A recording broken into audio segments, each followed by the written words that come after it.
Hello, my name is Wambui and I'm here at the lovely Purple Valley Yoga Center here in Goa.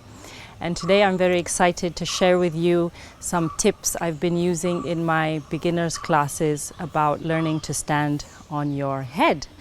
So today, with the help of Carolina, we are going to look at headstand, getting a good basic strong foundation and moving into forearm stand and maybe even perhaps learning how to get comfortable on our hands. So let's get started. Okay, so from downward facing dog, you can bring the knees to the mat. And let's look at a few pointers for the correct placement of the arms and the head. So go ahead, take hold of the elbows to find the right distance, opening the hands, crossing the fingers, and the hairline and the forehead, a little bit the forehead will go into the floor, but most of the weight of the head, the top of the head here, goes into the nice basket you have with your hands there. So this is what we want to avoid doing. If Carolina just lifts up, but look where her hips are in relation to her shoulder. There's a diagonal position here. It makes it very difficult to hold the balance. And then she'll take a knee up and out. Difficult to balance. And we want to learn to not kick into the headstand. We're going to very nicely, with control, manage to go up without kicking or any jerky movements here. So that's what we want to avoid doing. Now, this is what we do want to do. She'll straighten her legs again. And now she's going to walk the feet in. Keep walking, and this will depend on your flexibility, but we want to have the hips over the shoulders here nicely. And she'll bend one knee in, close to the chest, not far out. Again, this makes it very difficult to balance. Close into the chest, and just hold this position here for 3, 4, 5 breaths. Start to get comfortable with your head down, weight into the arms, and then you can switch sides here. This is building the stability, building the confidence. And again, holding. And once you've practiced this and you start to feel comfortable, you can start to play with lifting the toes up. So bending the knee in and start to play with lifting the toes up. Play with a balance. Good. You can always bring the toes down if you need. See if you can hold. Good. And second side. Good. Excellent. Good job. And you can release down, take a short rest. So if you are new to yoga or you are new to headstand, I strongly recommend you stay in this foundational pose for a good amount of time.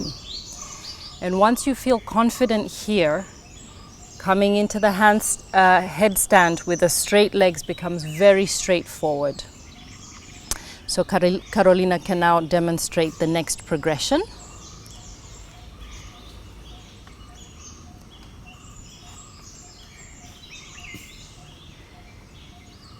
And so the hips go over the shoulders. She bends one knee into the chest and she can bend the other knee into the chest. Now this is the next step. Stay here and 10 breaths, 15 breaths, 20, half a minute. We really want to get comfortable here. And so once you've practiced this for a while, you can notice that you have the position all set up and straightening the legs. Go ahead and straighten the legs. Everything is set up for straight legs. So you can see it all starts here, what's going on here. And in a way, the legs are secondary to what's happening down below. And the same way you came up, you can come down, knees into the chest, slowly relax down. And be sure to stay in this position for up to a minute, allowing the body to balance back after being inverted. And remember, you get the benefits of the headstand whether the legs are up or not. because we have the head down and the hips up. And so the internal benefits of this inversion happen no matter what the lower body is doing.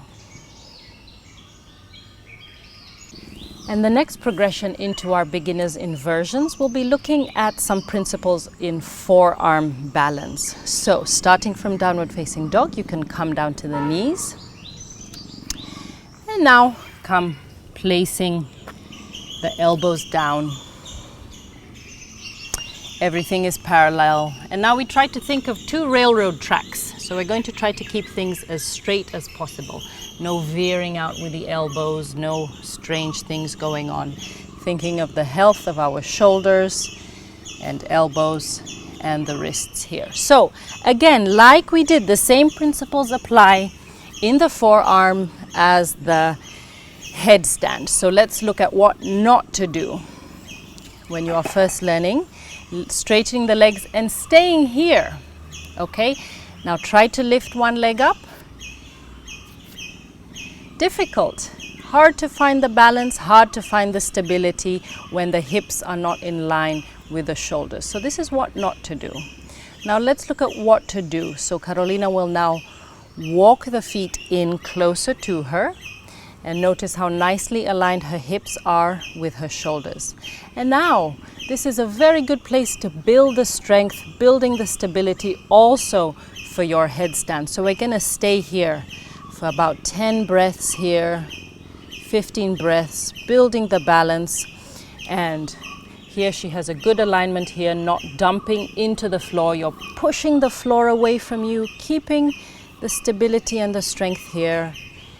And after your breaths, you can slowly relax, take a rest. Good.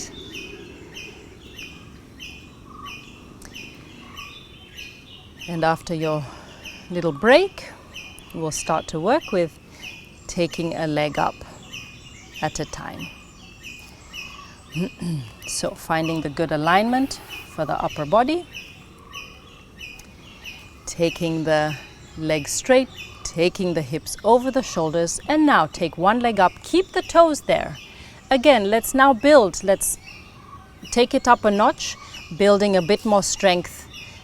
It's a different feeling than when you have both legs on the ground there. Okay, and relax down. And second side here. Good.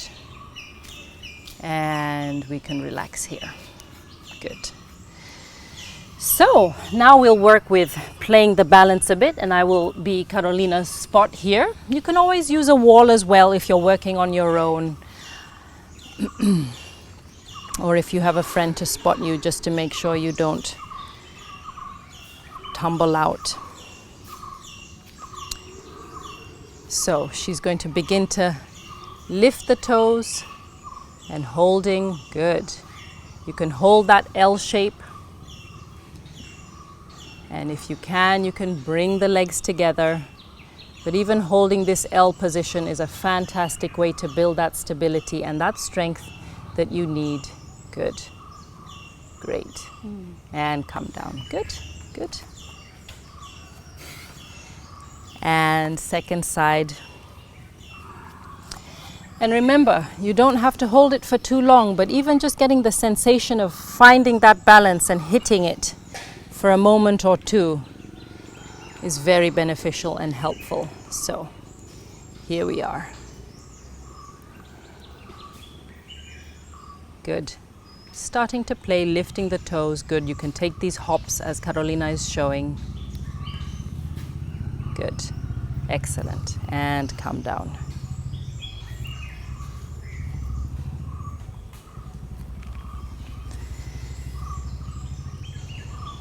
Okay, and for the final pose today, we're going to look at beginning to work into our handstands. So Carolina will demonstrate here and I will serve as her spot. And this is an excellent strength builder as well. So you find the hands are a little wider than the shoulders here. Fingers are facing forward, not too splayed out, but enough that you can really put weight into the fingers here. And so the same principles as we've been doing in the previous poses, the hips need to be over the shoulders, and the shoulders eventually will come over the wrists here. So Carolina will just take a few hops here. Good. And remember, you can use a wall if you need that little bit of mental support. And you are looking about here, so you are forming a triangle here. The head is not going back. Good. And maybe you can even start to make a little bit of air time. Good. Excellent. And maybe one or two more.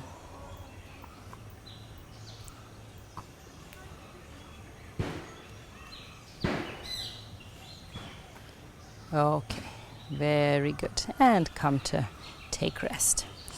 So remember, with something like headstands, we don't want to do too many in a row.